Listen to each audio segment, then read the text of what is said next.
আজকের এই গল্পটা একটা ছোট্ট মেয়েকে নিয়ে, যে প্রথমবার রোজা রাখতে গিয়ে একটা এমন সত্য বুঝেছিল যেটা অনেক বড় মানুষও সারা জীবনে বুঝতে পারে না। সারাদিন না খেয়ে থাকার কষ্ট নয়, তার চোখে পানি এসেছিল অন্য একটা কারণে। ইফতারের সময় সে এমন একটা দোয়া করেছিল যা শুনে তার মায়ের চোখ ভিজে গিয়েছিল। কি হয়েছিল সেই দিনে? চলুন শুরু করি। রাত গভীর, শহরের সব শব্দ যেন ঘুমিয়ে পড়েছে। দূরে কোথাও মসজিদের মিনার থেকে ভেসে আসছে হালকা বাতাসের শব্দ। জানালার ফাঁক দিয়ে চাঁদের আলো এসে পড়েছে ছোট্ট আয়াতের মুখে। আজ তার জীবনের বিশেষ রাত। আগামীকাল সে প্রথম রোজা রাখবে। ঘুম ভেঙে সে উঠে বসল।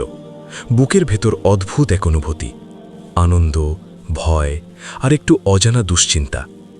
সে ধীরে ধীরে মায়ের ঘরের দিকে হাঁটল। মা, আমি কি পারব? মা হাসলেন, মাথায় হাত রেখে বললেন, রোজা শক্তির না, মন আর নিয়তের ব্যাপার।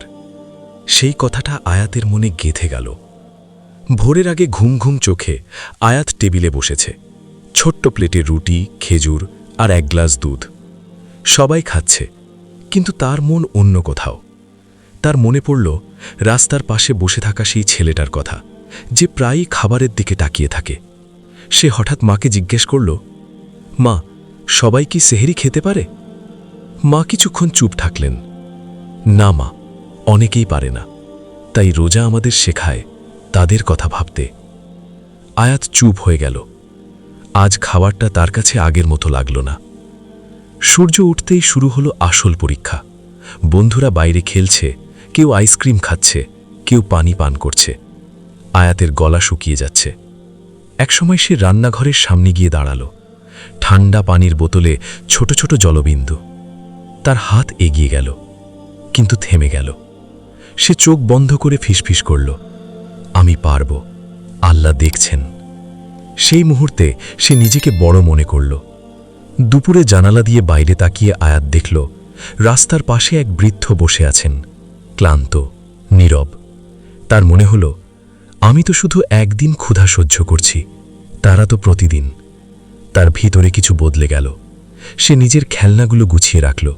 নিজের ছোট্ট সঞ্চয় বাক্সটা নিয়ে মায়ের কাছে গেল।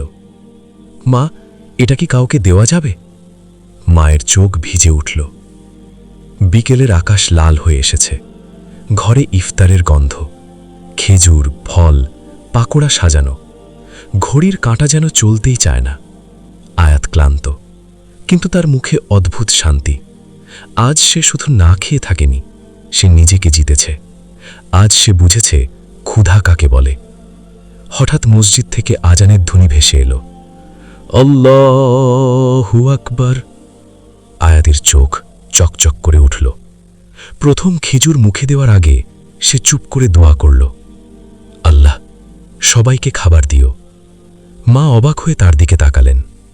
আজ তার মেয়ে বদলে গেছে। রাতে আয়াত ছাদে দাঁড়িয়ে আকাশের দিকে তাকাল। চাঁদ আগের মতোই আছে, কিন্তু তার মন বদলে গেছে। সে বুঝেছে রোজা শুধু ক্ষুধা না, রোজা মানে ধৈর্য, রোজা মানে ভালোবাসা, রোজা মানে অন্যের কষ্ট নিজের হৃদয়ে অনুভব করা। সেই রাতে সে শান্ত মনে ঘুমিয়ে পড়ল। রমজানের আলো শুধু পৃথিবী না, মানুষের হৃদয়েও আলোকিত করে।